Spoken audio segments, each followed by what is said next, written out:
Hello friends, स्वागत है आप सबका आपका अपना यूट्यूब चैनल अब पढ़ेगा इंडिया में। आज हम लोग इस वीडियो में देखेंगे जो हम लोगों ने बिहार दरोगा प्रारंभिक परीक्षा 2023 के लिए जो हम लोगों ने रुक्मणी पब्लिकेशन का जो प्लेटफॉर्म पब्लिकेशन के द्वारा जो पब्लिश की गई है बुक, उससे प्रैक्टिस सेट देख रहे हैं। और आज इस क्रम में हम लोग देखेंगे सेट नंबर 26। इसका अगर आप लोगों को पीडीएफ चाहिए तो पीडीएफ के लिए वीडियो के दिए गए डिस्क्रिप्शन लिंक से जाकर टेलीग्राम ग्रुप ज्वाइन कर लीजिए, या फिर टेलीग्राम में जाकर सर्च कर लीजिए अब पढ़ेगा इंडिया। वहाँ जो ग्रुप आएगा उसको ज्वाइन कर लीजिए, वहाँ इसका पीडीएफ जो है वो प्रोवाइड करवा दिया गया है। तो चलिए बढ़ते हैं अपने क्वेश्चंस की तरफ। आज का जो हमारा पहला क्वेश्चन है वो यह कह रहा है कि सती प्रथा का सर्वाधिक विरोध जो है वो किसने किया था। तो सती प्रथा का सर्वाधिक विरोध जो है वो राजाराम मोहन राय के द्वारा किया गया था। तो इस क्वेश्चन का सही आंसर होगा वो होगा option number A, Rajaram Mohan Roy के द्वारा। आप लोग पढ़े होंगे कि राजाराम मोहन राय के सहयोग से ही लॉर्ड विलियम बेंटिक जो था वो 1829 में सती प्रथा को समाप्त कर देता है।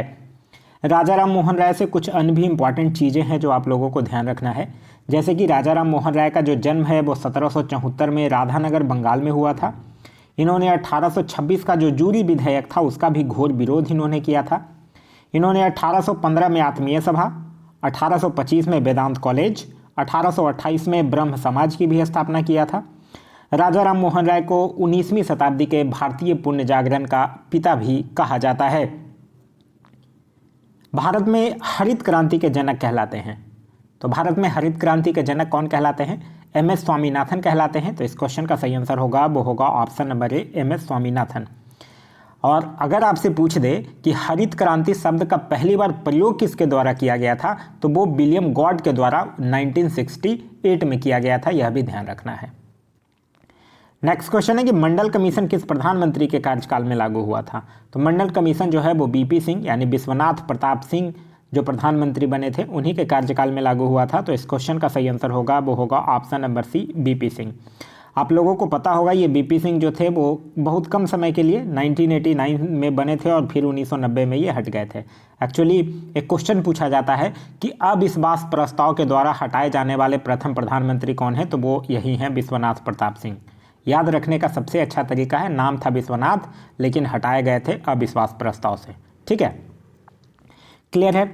मंडल कमीशन से एक चीज़ ध्यान रखना है, ओबीसी को 27% आरक्षण जो है वो मंडल आयोग के ही सिफारिश पर दिया गया है। सेल क्यों प्रसिद्ध है?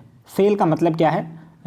भारतीय इस्पात प्राधिकरण limited, SAIL authority of India limited, जिसकी स्थापना जो है वो 1973 में किया गया है और यह जो है वो स्टील उत्पादन के लिए प्रसिद्ध है। तो इस क्वेश्चन का सही आंसर होगा वो होगा ऑप्शन नंबर ए, यानी स्टील उत्पादन के लिए।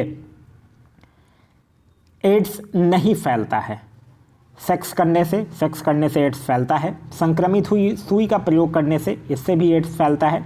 संक्रमित मरीज का खून चढ़ाने से इससे भी एड्स फैलता है। बातचीत करने और मरीज को छूने से एड्स नहीं फैलता है। तो इस क्वेश्चन का सही आंसर होगा वो होगा ऑप्शन नंबर डी। एड्स जो होता है इसका पूरा फुल फॉर्म याद रखिएगा, पूछा जाता है एग्जाम में। एड्स का फुल फॉर्म होता है एक्वायर्ड इम्यूनो डिफिशियंसी सिंड्रोम, जो कि इससे जो प्रभावित अंग होता है वो प्रतिरक्षा प्रणाली होती है और इसको फैलाने वाला जो विषाणु होता है उसका नाम होता है HIV।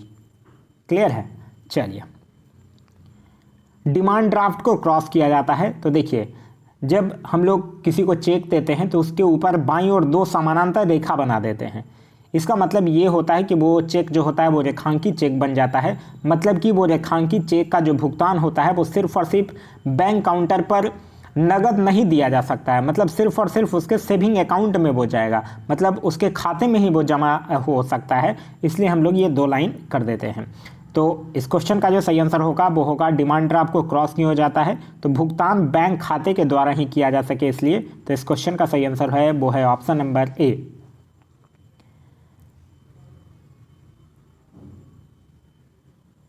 आगे है कि निम्नलिखित में से किसकी सीमा समुद्र तल को नहीं छूती है? गुजरात, तमिलनाडु, महाराष्ट्र और पंजाब। आप लोगों ने पढ़ा होगा कि भारत की जो 9 राज्य है उसकी सीमाएं समुद्र तट से जुड़ी हुई है। कौन कौन सी राज्य है? गोवा, कर्नाटक, महाराष्ट्र, गुजरात, पश्चिम बंगाल, उड़ीसा, आंध्र प्रदेश, तमिलनाडु और केरल। जिसमें सबसे लंबी जो तटीय रेखा है वो गुजरात की है और सबसे छोटी जो समुद्री तटीय रेखा है वो गोवा की है। ठीक है, तो यहाँ किसकी नहीं हुई? पंजाब की नहीं हुई। तो इस क्वेश्चन का जो सही आंसर होगा वो होगा ऑप्शन नंबर डी, यानी कि पंजाब। आगे है कि सुएज नहर जो है वो जोड़ती है, तो सुएज नहर किसको जोड़ती है? लाल सागर और भूमध्य सागर को जोड़ती है। तो इस क्वेश्चन का सही आंसर है वो है ऑप्शन नंबर ए, लाल सागर और भूमध्य सागर को जोड़ती है। और सुएज नहर का जो राष्ट्रीयकरण है वो 1956 में किया गया था। मसालों की रानी किसे कहते हैं? तो मसालों की रानी जो है वो इलायची को कहा जाता है। तो इस क्वेश्चन का सही आंसर होगा वो होगा ऑप्शन नंबर बी, इलायची। दो इलायची हम लोग जानते हैं, एक बड़ी इलायची एक छोटी इलायची। बड़ी इलायची का जो सबसे अधिक उत्पादन होता है वो सिक्किम में होता है, और छोटी इलायची का जो सर्वाधिक उत्पादन होता है वो केरल में होता है।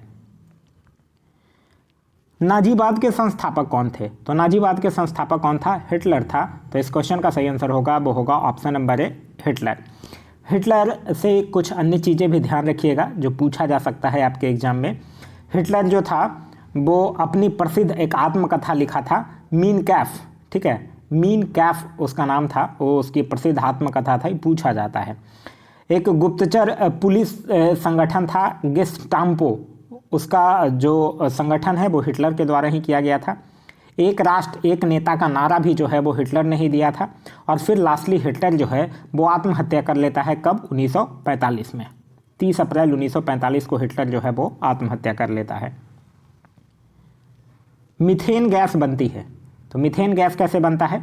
सोडियम एसीटेट को सोडा लाइम के साथ गर्म करने पर, हाँ बिल्कुल, मीथेन गैस जो है वो सोडियम एसीटेट को अगर आप सोडा लाइम के साथ गर्म करेंगे तो बनेगा। तो इस क्वेश्चन का जो सही आंसर होगा वो होगा ऑप्शन नंबर ए।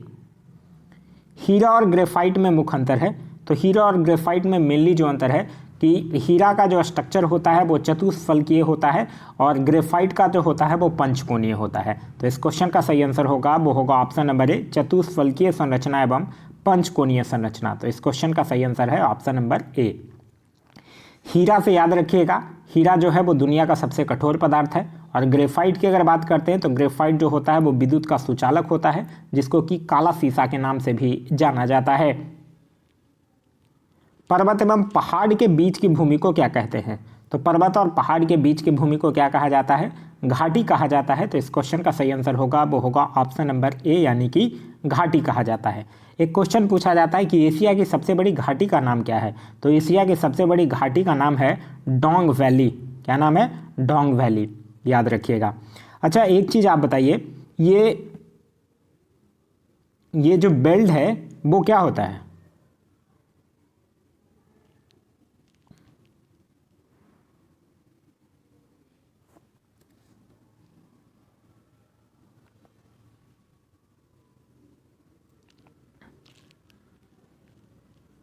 हाँ चलिए, कह रहा पर्वत और पहाड़ के बीच की भूमि को क्या कहते हैं? तो घाटी कहते हैं।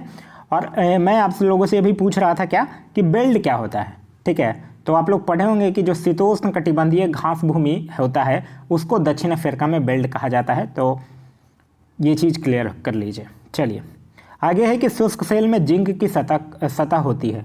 तो शुष्क सेल में जिंक की जो सतह होती है वो ऋणात्मक होता है। तो इस क्वेश्चन का सही आंसर होगा वो होगा ऑप्शन नंबर बी, यानी कि ऋणात्मक होता है। शुष्क सेल के बर्तन में मैग्नीज डाइऑक्साइड, अमोनियम क्लोराइड और कार्बन का मिश्रण भरा हुआ होता है, जिसमें कि कार्बन की छड़ जो होती है वो एनोड के रूप में और जस्ते की छड़ जो होती है वो कैथोड के रूप में कार्य करती है। आगे है कि विषाणु होते हैं। तो विषाणु जो होता है वो लिविंग और नॉन लिविंग दोनों होता है, मतलब जीवित और अजीवित दोनों होता है। तो इस क्वेश्चन का जो सही आंसर होगा वो होगा ऑप्शन नंबर सी, दोनों, जीवित भी होगा और अजीवित भी होगा। विषाणु में जो है वो सजीव और निर्जीव, मतलब दोनों का लक्षण जो है वो मौजूद होता है, और इसी के कारण विषाणु को सजीव और निर्जीव की कड़ी भी जो है वो कहा जाता है। अक्सर आपसे पूछा जाता है विषाणु यानी कि वायरस के द्वारा होने वाली बीमारी कौन कौन से हैं, ये आपको ध्यान रखना होता है। तो याद रखिएगा, एड्स, पोलियो, चेचक, खसरा, हेपेटाइटिस, रेबीज, डेंगू ज्वर, ट्रैकोमा, इन्फ्लुएंजा, ये सब जो है वो वायरस के द्वारा होने वाली बीमारियां हैं।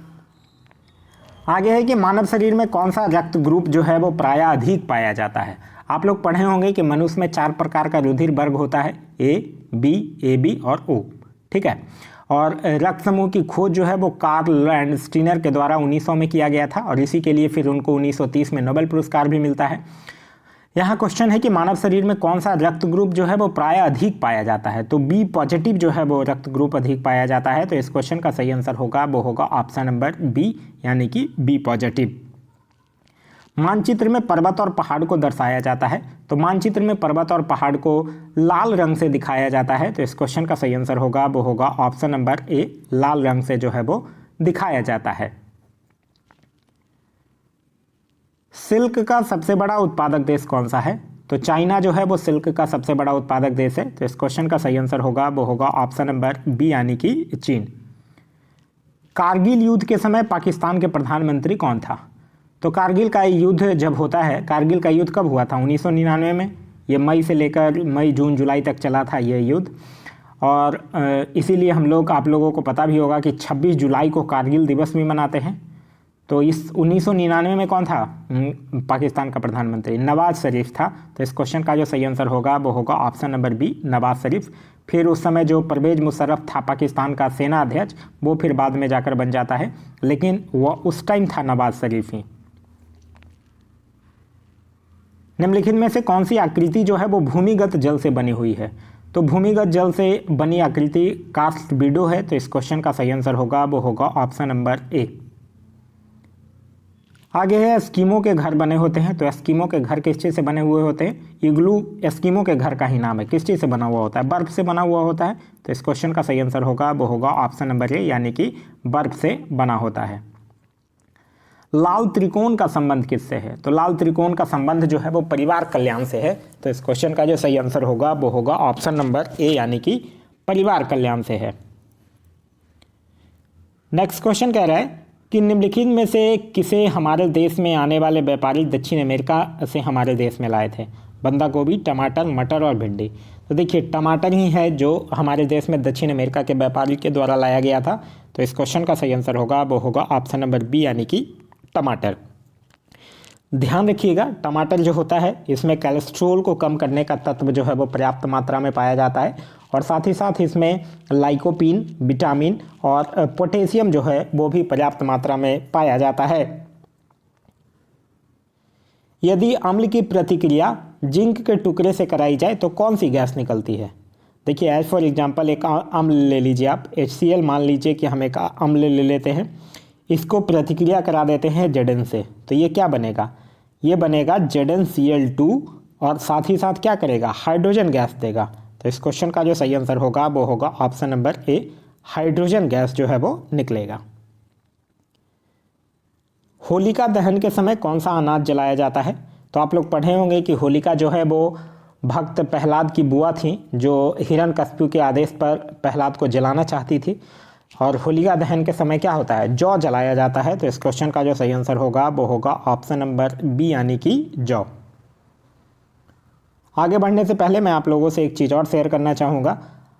अब पढ़ेगा इंडिया टीम के द्वारा मिशन बिहार दरोगा 2023 के लिए एक फ्री टेस्ट सीरीज का आयोजन करवाया जा रहा है, जिसमें कि डेली प्रैक्टिस सेट जो है वो 8 बजे आप लोगों को प्रोवाइड करवाया जाता है PDF के फॉर्म में। फिर उसी ग्रुप में उसका डिस्कशन जो है वो भी PDF के फॉर्म में ही 9 बजे दे दिया जाता है। अभी जो ये प्रैक्टिस सेट है वो किसी न किसी पब्लिकेशन के बुक के द्वारा करवाया जा रहा है, और जल्द ही जो है जैसे ही वैकेंसी अनाउंस हो जाएगी उसके बाद कुछ अनुभवी शिक्षक के द्वारा सेलेक्टेड क्वेश्चन से आप लोगों का टेस्ट का आयोजन जो है वो करवाया जाएगा। इस टेस्ट से जुड़ने के लिए आप लोग को दिए गए नंबर 9472092809 पे बिहार दरोगा लिखकर व्हाट्सअप करना है। नेक्स्ट क्वेश्चन कह रहा है कि पृथ्वी के क्रस्ट में कौन सा तत्व जो है वो सर्वाधिक पाया जाता है? तो पृथ्वी के क्रस्ट में कौन सा तत्व जो है वो सर्वाधिक पाया जाता है? ऑक्सीजन जो है वो सर्वाधिक पाया जाता है। तो इस क्वेश्चन का जो सही आंसर होगा वो होगा ऑप्शन नंबर बी, यानी कि ऑक्सीजन। पृथ्वी के ऊपरी भाग को हम लोग क्रस्ट कहते हैं, जो कि अंदर की तरफ लगभग 34 किलोमीटर तक का जो क्षेत्र होता है, और यह मुख्य रूप से बेसाल्ट चट्टानों से बना हुआ होता है। इसके 2 भाग होते हैं, एक को सियाल बोला जाता है और एक को सीमा बोला जाता है। जो सियाल क्षेत्र होता है उसमें सिलिकॉन और एल्युमिनियम की बहुलता पाई जाती है, और जो सीमा क्षेत्र होता है उसमें सिलिकॉन और मैग्नीशियम की बहुलता पाई जाती है। नेक्स्ट है कि गांव में पशु मेले में पंजीकरण शुल्क से जो आय होती है उसको वो आय को कौन रखता है? तो गांव में जो पशु मेले में पंजीकरण शुल्क से किसे आय होती है? तो ग्राम पंचायत को आय होती है। तो इस क्वेश्चन का जो सही आंसर होगा वो होगा ऑप्शन नंबर ए, ग्राम पंचायत। ग्राम पंचायत का जो गठन है वो अनुच्छेद 40 में है, और ग्राम पंचायत को 73वें संविधान संशोधन अधिनियम के द्वारा 29 विषयों पर कानून बनाने का अधिकार जो है वो 11वीं अनुसूची में दिया गया है। हिमालय की सबसे उत्तरी पर्वत श्रेणियां को क्या कहते हैं? तो हिमालय के सबसे उत्तरी पर्वत श्रेणियां को हिमाद्री कहा जाता है। तो इस क्वेश्चन का सही आंसर होगा वो होगा ऑप्शन नंबर बी, यानी कि हिमाद्री कहा जाता है। हिमाद्री को ऐसे महान हिमालय या फिर आंतरिक हिमालय के नाम से भी जाना जाता है, जिसकी औसत ऊंचाई जो है वो लगभग 6000 मीटर है। साथ ही साथ विश्व की जो सबसे ऊंची चोटी है एवरेस्ट, वो भी इसी पर्वत श्रेणी में स्थित है। दही का जमना जो है वो कौन सी प्रतिक्रिया है? तो दही का जमना जो है वो रासायनिक प्रतिक्रिया है। रासायनिक प्रतिक्रिया कहने का मतलब एक ऐसा प्रतिक्रिया जो किसी पदार्थ के प्रकृति में परिवर्तन कर दे, मतलब उन्हें पुनः मूल रूप में नहीं लाया जा सकता है, उसी को हम लोग क्या कहते हैं? रासायनिक प्रतिक्रिया कहते हैं। तो इस क्वेश्चन का सही आंसर होगा वो होगा ऑप्शन नंबर ए, रासायनिक प्रतिक्रिया। दूध से दही जमाने में लैक्टिक अम्ल जो है वो मदद करता है, यह भी आपको ध्यान रखना है। नेक्स्ट है कि निम्नलिखित में से किसका खाए जाने वाला भाग जो है वो मुख्यतः एंडोस्पर्म है? तो नारियल का खाने जाने वाला भाग जो है वो एंडोस्पर्म है। तो इस क्वेश्चन का सही आंसर होगा वो होगा ऑप्शन नंबर ए, यानी कि नारियल। सेब की अगर बात करते हैं तो सेब का खाने वाला भाग जो होता है वो पुष्पासन होता है। अंगूर का खाने वाला भाग जो होता है वो फल भीति या फिर बीजांडांसन होता है। और अमरूद का खाने वाला भाग जो होता है वो भी फल भीति और बीजांडांसन होता है। निम्नलिखित में से कौन सा समय का मात्रक नहीं है, यह आपको बताना है। लीप वर्ष जो है वो समय का मात्रक है। लूनर महीना भी समय का मात्रक है। माइक्रो सेकंड भी है। प्रकाश वर्ष नहीं है, क्योंकि प्रकाश वर्ष जो है वो दूरी का इकाई है, ना कि समय का। तो इस क्वेश्चन का सही आंसर होगा वो होगा ऑप्शन नंबर डी, यानी कि प्रकाश वर्ष। नेक्स्ट है कि सनी डेज जो है वो इसके द्वारा लिखा गया था। तो सनी डेज जो है वो सुनील गावस्कर के द्वारा लिखी गई पुस्तक है। तो इस क्वेश्चन का जो सही आंसर होगा वो होगा ऑप्शन नंबर डी, यानी सुनील गावस्कर। एक क्वेश्चन सुनिए, एक बुक जो है वो सुनील गावस्कर को और याद रखिएगा, वो है one day wonders. One day wonders भी जो पुस्तक है वो सुनील गावस्कर के द्वारा ही लिखी गई पुस्तक है। आगे है कि एक भारी वस्तु और एक हल्की वस्तु को मीनार की चोटी पर से गिराया जाता है। हवा का प्रतिरोध जो है वो नगण्य माना गया है। तो कौन सी वस्तु जमीन पर पहले पहुंचेगी? आप लोग पढ़े होंगे कि भिन्न भिन्न द्रव्यमानों की अगर दो वस्तुआं मुक्त रूप से वायु की अनुपस्थिति में ऊपर से अगर गिराया जाता है तो समान त्वरण जो है वो उत्पन्न करेगा। ठीक है, तो जब समान त्वरण उत्पन्न करेगा, यहाँ हवा का प्रतिरोध अगर नगण्य रहेगा, मतलब वायु की अनुपस्थिति रहेगी, तो क्या होगा? जो भी वस्तु होगा वो एक ही साथ गिरेगा। तो इस क्वेश्चन का जो सही आंसर होगा वो होगा ऑप्शन नंबर सी, दोनों वस्तुएं जो हैं वो एक ही साथ जमीन पर गिरेगी। नेक्स्ट है कि समान ताप की दो गेंदें टकराने पर निम्नलिखित में से किस राशि का संरक्षण होता है? तो किस राशि का संरक्षण होगा? संवेग संरक्षण होगा। तो इस क्वेश्चन का जो सही आंसर होगा वो होगा ऑप्शन नंबर डी, संवेग राशि का संरक्षण होगा। किसी वस्तु के द्रव्यमान तथा वेग के गुणनफल को उस वस्तु का क्या कहा जाता है? संवेग कहा जाता है। तेलों के जमने में निम्नलिखित क्रिया होती है। तो तेलों को जमने में असंतृप्त तेलों का उत्प्रेरक की उपस्थिति में हाइड्रोजनीकरण होता है। तो इस क्वेश्चन का सही आंसर होगा वो होगा ऑप्शन नंबर डी। नेक्स्ट है कि लाल बहादुर शास्त्री की समाधि क्या कहलाती है? समाधि से अक्सर क्वेश्चन पूछा जाता है कि किसकी समाधि को क्या कहा जाता है, या ये किनकी समाधि स्थल है। तो लाल बहादुर शास्त्री की अगर बात करते हैं तो विजय घाट जो है वो लाल बहादुर शास्त्री का समाधि स्थल है। तो इस क्वेश्चन का सही आंसर होगा वो होगा option number D, Vijay Ghat. याद रखिएगा, नारायण घाट भी एक है जो कि गुलजारी लाल नंदा का है, और एक है महाप्रयाण घाट जो डॉक्टर राजेंद्र प्रसाद का है। समता स्थल है जगजीवन राव का। शक्ति स्थल है इंदिरा गांधी का। शांति वन है पंडित जवाहरलाल नेहरू का। एकता स्थल है ज्ञानी जेल सिंह का। राष्ट्रीय स्मृति स्थल है अटल बिहारी वाजपेयी का। कर्म भूमि है शंकर दयाल शर्मा का। तो ये सब कुछ इंपॉर्टेंट जो समाधि स्थल हैं वो आपको ध्यान रखना है। लाल बहादुर शास्त्री से एक चीज़ ध्यान रखिएगा, जय जवान जय किसान का नारा जो है वो लाल बहादुर शास्त्री ने ही दिया था। नेक्स्ट है कि प्रसिद्ध भारतीय ब्लैंक का नाम बिहू है। तो बिहू किसका नाम है? बिहू असम का एक फेमस नृत्य है। तो इस क्वेश्चन का जो सही आंसर होगा वो होगा ऑप्शन नंबर सी, यानी कि नृत्य है। नेक्स्ट है कि किस भौतिक राशि का मात्रक जो है वो टेस्ला है? तो टेस्ला किसका मात्रक है? चुंबकीय क्षेत्र का मात्रक है। तो इस क्वेश्चन का सही आंसर होगा वो होगा ऑप्शन नंबर सी, यानी चुंबकीय क्षेत्र का मात्रक है। चुंबकीय फ्लक्स की अगर बात करते हैं तो चुंबकीय फ्लक्स का एसआई मात्रक जो होता है वो वेबर होता है। और चुंबकीय प्रेरण का अगर एसआई मात्रक की अगर बात करते हैं तो चुंबकीय प्रेरण का जो एसआई मात्रक होता है वो गाउस होता है। कौन से भारतीय शहर में हैवी इलेक्ट्रिकल संबंधित है? तो भारत हैवी इलेक्ट्रॉनिक्स लिमिटेड यानी BHEL जो है वो कहाँ स्थित है? भोपाल में स्थित है। तो इस क्वेश्चन का जो सही आंसर होगा वो होगा ऑप्शन नंबर ए, यानी कि भोपाल में स्थित है। रॉकेट के कार्य का सिद्धांत है। तो रॉकेट जो है वो आप लोगों ने पढ़ रखा होगा कि रॉकेट जो है वो रेखीय संवेग के संरक्षण के सिद्धांत पर कार्य करता है। तो इस क्वेश्चन का सही आंसर होगा वो होगा ऑप्शन नंबर डी, रेखीय संवेग के संरक्षण पर कार्य करता है। नेक्स्ट है कि सेनेगल की राजधानी है। सेनेगल एक्चुअली पश्चिम अफ्रीका में स्थित एक देश है जिसकी राजधानी है डकार और मुद्रा है फ्रैंक। तो इस क्वेश्चन का जो सही आंसर होगा वो होगा ऑप्शन नंबर सी, यानी डकार या डाकर जिसको आप कह सकते हैं। नेक्स्ट है कि निम्नलिखित में से कौन सी बीमारी जो है वो कीड़ों के द्वारा प्रसारित नहीं होती है, ये आपसे पूछ रहा है। टाइफाइड, मस्तिष्क शोथ, प्लेग। तो ये जो टाइफाइड हो गया, प्लेग हो गया, ये सब जीवाणु के कारण होने वाली बीमारियां हैं, कीड़ों के द्वारा प्रसारित नहीं होती है। तो इस क्वेश्चन का जो सही आंसर होगा वो होगा ऑप्शन नंबर डी, यानी इनमें से कोई नहीं। सेवन हिल्स नाम जो है वो इस शहर को दिया गया है। तो सेवन हिल्स किसको कहा जाता है? रोम को सेवन हिल्स कहा जाता है। तो इस क्वेश्चन का सही आंसर होगा वो होगा ऑप्शन नंबर सी, यानी ए रोम। रोम को सेवन हिल्स के साथ साथ इसको पोप का शहर, पश्चिम का बेबीलोन, इंटरनल सिटी, ये सब के नाम से भी रोम को जाना जाता है। पायरोमीटर का उपयोग निम्नलिखित राशि के मापन में किया जाता है। तो पायरोमीटर का उपयोग जो है वो उच्च ताप मापन के लिए किया जाता है। तो इस क्वेश्चन का सही आंसर होगा वो होगा ऑप्शन नंबर बी, यानी कि उच्च ताप। आगे है कि इंद्रधनुष निम्नलिखित घटना का उदाहरण नहीं है।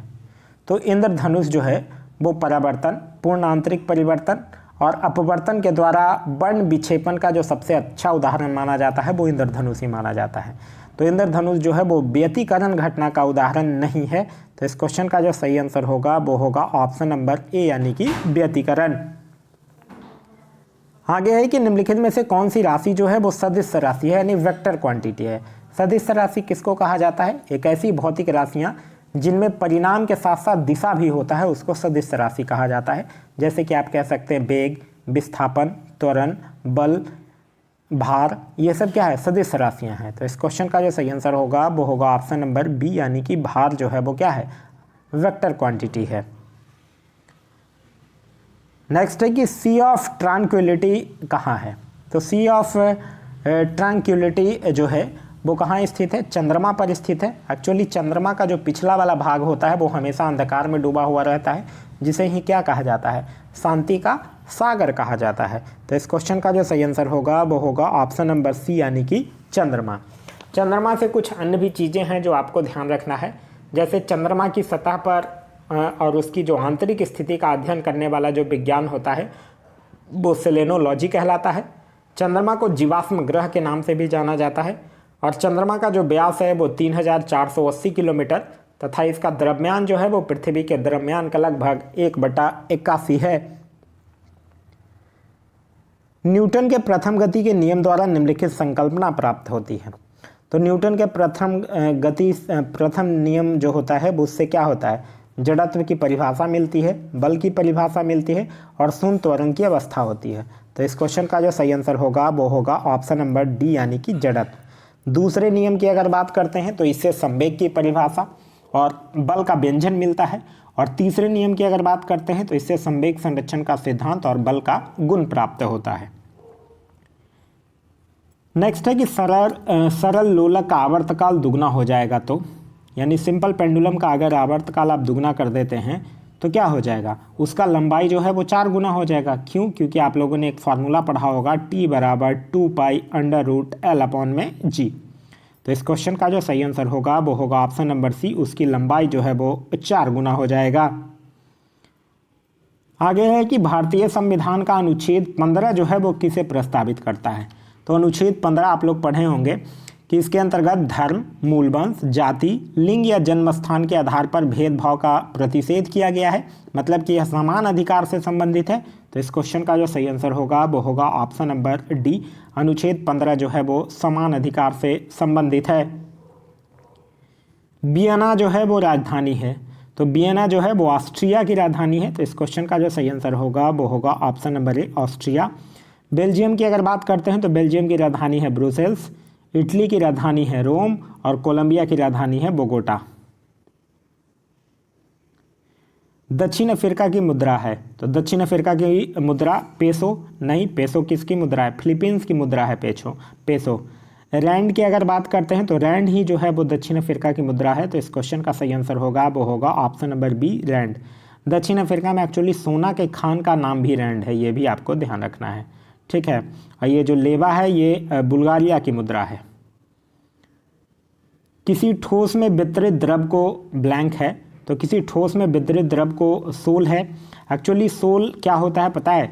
वैसा कोलाइड जिसमें ठोस कण द्रव में परिक्षेपित होता है उसको सोल कहा जाता है। जैसे कि रबड़ के दस्तानों का निर्माण विद्युत लेपन के द्वारा रबड़ सोल से ही किया जाता है। तो इस क्वेश्चन का जो सही आंसर होगा वो होगा ऑप्शन नंबर ए, यानी कि सोल। आगे है कि लिफ्ट के अंदर के आदमी का भार अधिक होगा कब? तो देखिए 2-3 चीज़ें हैं, ध्यान रखिएगा।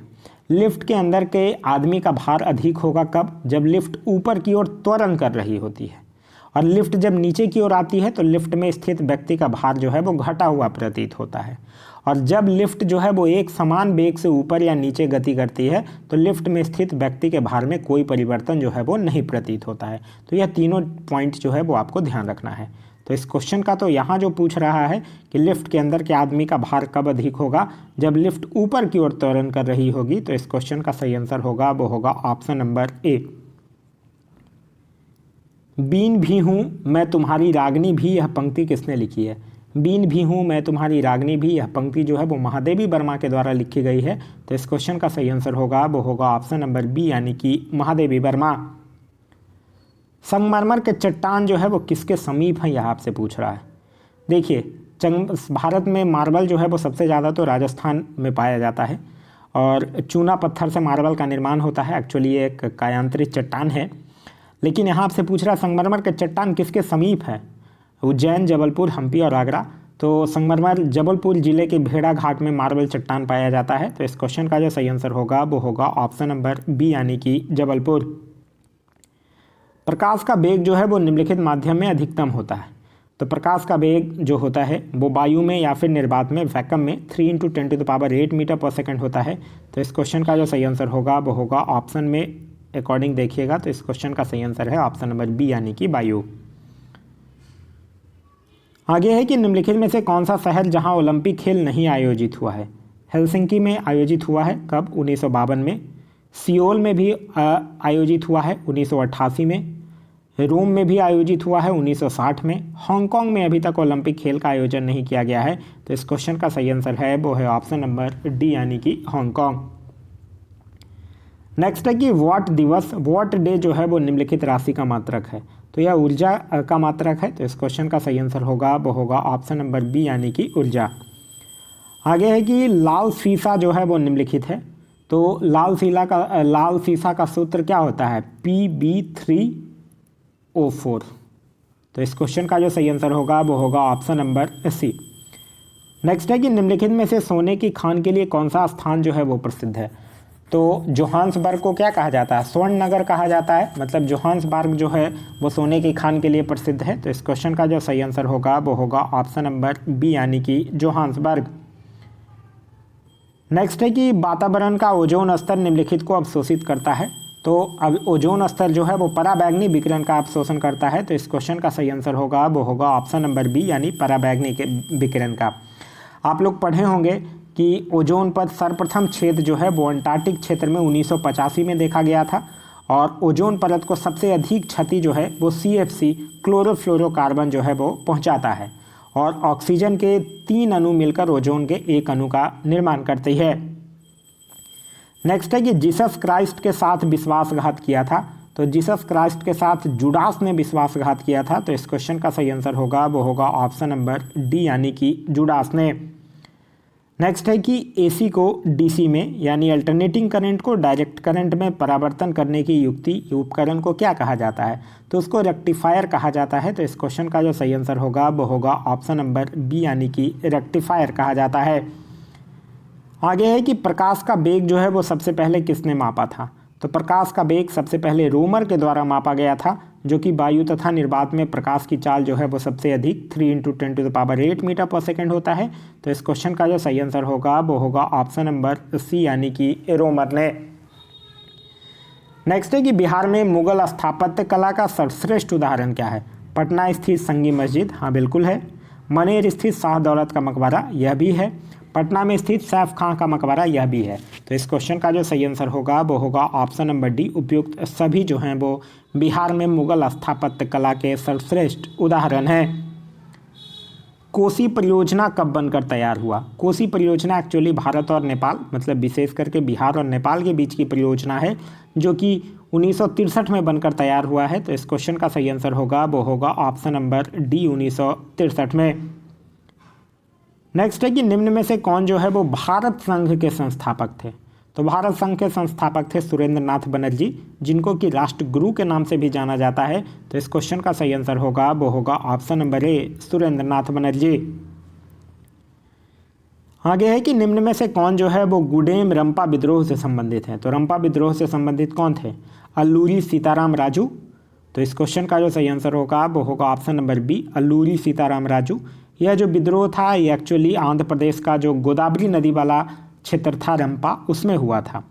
एक आदिवासियों का यह विद्रोह था, जिसमें आदिवासी जो है वो मुख्य रूप से वन कानून का उल्लंघन, साथ ही साथ जो साहूकार होते थे उनके द्वारा जो शोषण किया जाता था उसके विरुद्ध में यह एक आंदोलन था। आगे है इनमें से कौन यूरोपीय यात्री कभी वापस यूरोप नहीं गया और भारत में ही बस गया? यह बात कर रहा है मनुची की, जो कि इटली का एक यात्री था और शाहजहां के शासनकाल में भारत आया था, जो कि भारत में ही रह गया। तो इस क्वेश्चन का जो सही आंसर होगा वो होगा ऑप्शन नंबर ए। एक उन्नत जल प्रबंधन व्यवस्था का साक्ष्य जो है वो कहाँ से प्राप्त होता है? तो उन्नत जल व्यवस्था का साक्ष्य जो है वो धौलावीरा से प्राप्त होता है। तो इस क्वेश्चन का सही आंसर होगा वो होगा option number C Dholavira. Dholavira का अभी जो तत्कालीन क्षेत्र है वो गुजरात का कच्छ जिला वाला क्षेत्र है, और धौलावीरा का उत्खनन जो है वो JPJC के द्वारा करवाया गया था, और धौलावीरा से ही हड़प्पा सभ्यता का एकमात्र स्टेडियम का भी प्रमाण जो है वो पाया गया है। आगे है कि मनुष्य की आंत की लंबाई जो है वो लगभग होती है। तो मनुष्य की आंत जो होता है वो 2 भागों में बटा होता है। प्रथम जो होता है वो छोटी आंत और दूसरा बड़ी आंत, और इसकी लंबाई जो है वो लगभग 22 फीट होती है। तो इस क्वेश्चन का सही आंसर होगा वो होगा ऑप्शन नंबर सी यानी कि 22 फीट। निम्नलिखित में से किस विटामिन का संश्लेषण जो है वो यकृत में होता है? तो विटामिन ए का संश्लेषण जो है वो यकृत में होता है। तो इस क्वेश्चन का सही आंसर होगा वो होगा option number B vitamin A. यकृत जो होता है वो मानव शरीर की सबसे बड़ी यांत्रिक ग्रंथि है, और यकृत जो है वो ग्लूकोज को ग्लाइकोजेन के रूप में भी संचित रखता है। नेक्स्ट है कि भारतीय संविधान सभा में कुल कितने महिलाएं सदस्य थीं? तो कुल कितनी महिलाएं थीं? 15 महिला सदस्य थीं। तो इस क्वेश्चन का सही आंसर होगा वो होगा ऑप्शन नंबर सी 15 महिला सदस्य थीं। अच्छा, अगर आपसे पूछ दे कि अनुसूचित जनजाति के सदस्यों की संख्या कितनी थी, तो याद रखिएगा 33 था अनुसूचित जनजाति के सदस्यों की संख्या। संविधान सभा की प्रथम बैठक जो है वो 9 दिसंबर 1946 को हुआ था, और इसी में सर्वमान्य रूप से डॉक्टर सच्चिदानंद सिन्हा को अस्थायी अध्यक्ष भी जो है वो चुन लिया गया था। फिर एक डेट याद रखिएगा 13 दिसंबर 1946, जो कि संविधान सभा की कार्यवाही को जवाहरलाल नेहरू के द्वारा पेश किए गए उस देश प्रस्ताव के साथ जो है वो शुरू किया गया था। सॉरी।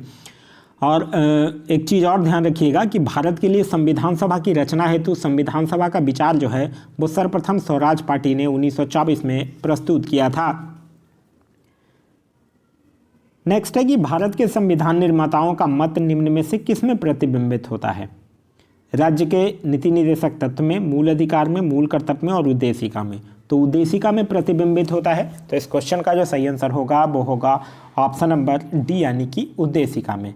उद्देशिका कह लीजिए या फिर प्रस्तावना कह लीजिए, बात बराबर ही है, दोनों एक ही चीज़ को है, जिसको कि संविधान की कुंजी भी कहा जाता है। एक चीज़ ध्यान रखिएगा, प्रस्तावना जो है वो अमेरिकी संविधान से लिया गया है, लेकिन प्रस्तावना की भाषा जो है वो ऑस्ट्रेलिया के संविधान से लिया गया है। उद्देशिका यानी प्रस्तावना से एक संविधान संशोधन याद रखिएगा, 42वां संविधान संशोधन 1976, जिसके तहत इसमें 3 शब्द जोड़े गए हैं, समाजवादी, पंथनिरपेक्ष और अखंडता। आगे है कि सर्वप्रथम भारतीय रुपये का अवमूलन यानी डीवैल्यूएशन जो है वो कब किया गया था। अवमूलन जो है वो भारतीय मुद्रे को अभी तक कुल 3 बार किया गया है, जिसमें सबसे पहला बार जो है वो 1949 को किया गया है। ठीक है, तो इस क्वेश्चन का सही आंसर तो है 19 सितंबर 1949। फिर दूसरी बार जो है वो किया गया 1966 में, और तीसरी बार जो है वो किया गया है 1991 में। ठीक है, टोटल 3 बार किया गया है, 1949, 1966 और 1991। अवमूलन के माध्यम से एक्चुअली भी होता क्या है कि किसी देश के द्वारा अपने निर्यातों को बढ़ाया जाता है और आयातों में कमी लाई जाती है। आगे है कि निम्न में से किस वर्ष हांगुल परियोजना का शुभारंभ किया गया था। एक्चुअली हांगुल जो होता है वो यूरोपियन रेंडियर प्रजाति का एक सरल स्वभाव वाला हिरन है, जो कि अब लगभग विलुप्त हो चुका है। इसीलिए इस जीव को IUCN के रेड डाटा बुक में भी एंट्री मिल चुका है, और यह जो है वो अब केवल कश्मीर में जो दचीग्राम राष्ट्रीय उद्यान है उसी में बस बचा हुआ है। तो और यह परियोजना का शुभारंभ जो है वो 1970 में किया गया है। तो इस क्वेश्चन का सही आंसर होगा वो होगा ऑप्शन नंबर ए, यानी कि 1970 में। आगे है कि वैश्विक जोखिम रिपोर्ट जो है वो किस संस्थान के द्वारा जारी किया जाता है। तो वैश्विक जोखिम रिपोर्ट हो गया, ग्लोबल जेंडर गैप रिपोर्ट हो गया, वैश्विक सामाजिक गतिशीलता रिपोर्ट हो गया, यह सब जो है वो विश्व आर्थिक मंच के द्वारा जारी किया जाता है। तो इस क्वेश्चन का सही आंसर होगा वो होगा ऑप्शन नंबर डी, विश्व आर्थिक मंच के द्वारा। 74वां गणतंत्र दिवस के अवसर पर किस देश के राष्ट्रपति को मुख्य अतिथि के रूप में आमंत्रित किया गया था। तो 74वां गणतंत्र दिवस कब हुआ, ये 2023 वाले ही की बात कर रहा है। इसमें इजिप्ट के राष्ट्रपति जो हैं अब्देल फतह अल सीसी, उनको मुख्य राष्ट्रपति के रूप में आमंत्रित किया गया था। तो इस क्वेश्चन का जो सही आंसर होगा वो होगा ऑप्शन नंबर बी, यानी कि मिस्र। जनवरी 2023 में पर्यटन मंत्रालय के द्वारा देश का पहला वैश्विक पर्यटन शिखर सम्मेलन कहाँ आयोजित किया गया। तो यह देश की राजधानी दिल्ली में आयोजित की गई है। तो इस क्वेश्चन का जो सही आंसर होगा वो होगा ऑप्शन नंबर ए, दिल्ली में। नेक्स्ट है कि हाल ही में वैज्ञानिक अनुसंधान हेतु वर्ष 2022 का GD बिरला पुरस्कार से किसे सम्मानित किया गया है। GD बिरला का यहाँ मतलब होता है घनश्याम दास बिरला, जिस पुरस्कार से प्रोफेसर नीलेश मेहता को सम्मानित किया गया है। तो इस क्वेश्चन का सही आंसर होगा वो होगा ऑप्शन नंबर बी, यानी प्रोफेसर नीलेश मेहता। हाल ही में भारत ने किस देश के एक दिवसीय मैच में सबसे बड़े रन के अंतर का रिकॉर्ड तोड़ श्रीलंका को 317 रन से हराकर क्रिकेट इतिहास का सबसे बड़ा जीत का रिकॉर्ड अपने नाम कर लिया है। तो भारत जो है वो श्रीलंका को 317 रन के अंतर से हराकर सबसे बड़ी जीत अपने नाम दर्ज कर लिया है, जो कि पहले न्यूजीलैंड के नाम यह रिकॉर्ड था, जो कि अब टूट गया है और अब यह रिकॉर्ड भारत के नाम हो गया है। तो इस क्वेश्चन का जो सही आंसर होगा वो होगा ऑप्शन नंबर सी, यानी कि न्यूजीलैंड। नेक्स्ट है कि जनवरी 2023 में 108वीं भारतीय विज्ञान कांग्रेस का आयोजन जो है वो कहाँ किया गया है। तो 108वीं भारतीय विज्ञान कांग्रेस का आयोजन जो है वो राष्ट्रसंत टुकडोजी महाराज विश्वविद्यालय नागपुर में किया गया। तो इस क्वेश्चन का सही आंसर होगा वो होगा ऑप्शन नंबर बी, और इसका जो थीम था वो था महिला सशक्तिकरण के साथ सतत विकास के लिए विज्ञान प्रौद्योगिकी। मैं फिर से रिपीट कर रहा हूँ, 108वीं भारतीय विज्ञान कांग्रेस का जो थीम था वो था महिला सशक्तिकरण के साथ सतत विकास के लिए विज्ञान प्रौद्योगिकी। एक चीज़ और आपको ध्यान रखना है कि भारतीय विज्ञान कांग्रेस की जो शुरुआत है वो 1914 में हुआ था। आगे है कि तेलुगु भाषी फिल्म RRR को कौन सा अवार्ड बेस्ट ओरिजिनल सॉन्ग्स के लिए दिया गया। 95वां अकादमी पुरस्कार 2023, हाँ बिल्कुल यह दिया गया। 80वां गोल्डन ग्लोब अवार्ड 2023, यह भी दिया गया। क्रिटिक्स चॉइस अवार्ड 2023, यह नहीं दिया गया है। तो इस क्वेश्चन का जो सही आंसर होगा वो होगा ऑप्शन नंबर डी, यानी ए और बी दोनों दिया गया है। आगे है कि किस राजनीतिक पार्टी को राष्ट्रीय पार्टी का दर्जा मिला है। तो अभी हाल ही में आम आदमी पार्टी को राष्ट्रीय पार्टी का दर्जा मिला है, और साथ ही साथ राष्ट्रवादी कांग्रेस, तृणमूल कांग्रेस और भारतीय कम्युनिस्ट पार्टी यानी एनसीपी, टीएमसी और सीपीआई, ये तीनों को राष्ट्रीय पार्टी की जो मान्यता है वो ख़त्म कर दी गई है। तो इस क्वेश्चन का सही आंसर होगा वो होगा ऑप्शन नंबर ए, आम आदमी पार्टी। आम आदमी पार्टी की जो स्थापना है वो 2012 में श्री अरविंद केजरीवाल के द्वारा किया गया है। आगे है कि भारत की 75वीं वर्षगांठ के अवसर पर आज़ादी महोत्सव के लिए किस देश के द्वारा डाक टिकट जारी किया गया है? तो किसके द्वारा किया गया है? सर्बिया के द्वारा किया गया है। तो इस क्वेश्चन का जो सही आंसर होगा वो होगा ऑप्शन नंबर सी, सर्बिया, जो कि एक दक्षिण पूर्वी यूरोप में स्थित एक देश है जिसकी राजधानी है बेलग्रेड। आगे है कि हाल ही में नासा ने जियोटेल मिशन की समाप्ति की घोषणा किया है। जियोटेल मिशन अमेरिका और किस देश का संयुक्त मिशन था? तो जियोटेल जो था वो जापान और अमेरिका का एक संयुक्त मिशन था जिसकी स्थापना 1992 में हुआ था। तो इस क्वेश्चन का जो सही आंसर होगा वो होगा ऑप्शन नंबर सी यानी कि जापान। आगे है कि प्रोजेक्ट 75 के द्वारा 6 पनडुब्बियों के निर्माण के तहत नौसेना को 5वीं पनडुब्बी दिसंबर 2022 में सौंप दी गई। तो वो कौन सी? ये सब जो है वो कलवरी श्रेणी की पनडुब्बियों का ही एक अंग है। तो इस क्वेश्चन का जो सही आंसर होगा वो होगा option number A, INS Kalvari.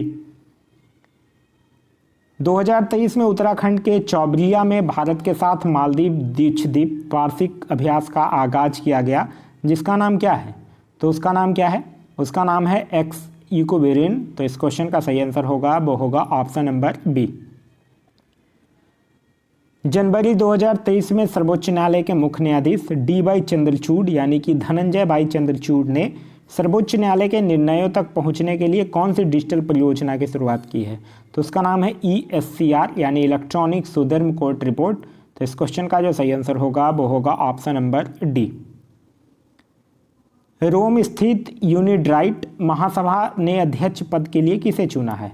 तो रोम स्थित जो यूनिट है वो महासभा के अध्यक्ष पद के लिए डॉक्टर नीला मल्होत्रा को चुना है। तो इस क्वेश्चन का सही आंसर होगा वो होगा ऑप्शन नंबर ए, डॉक्टर नीला मल्होत्रा।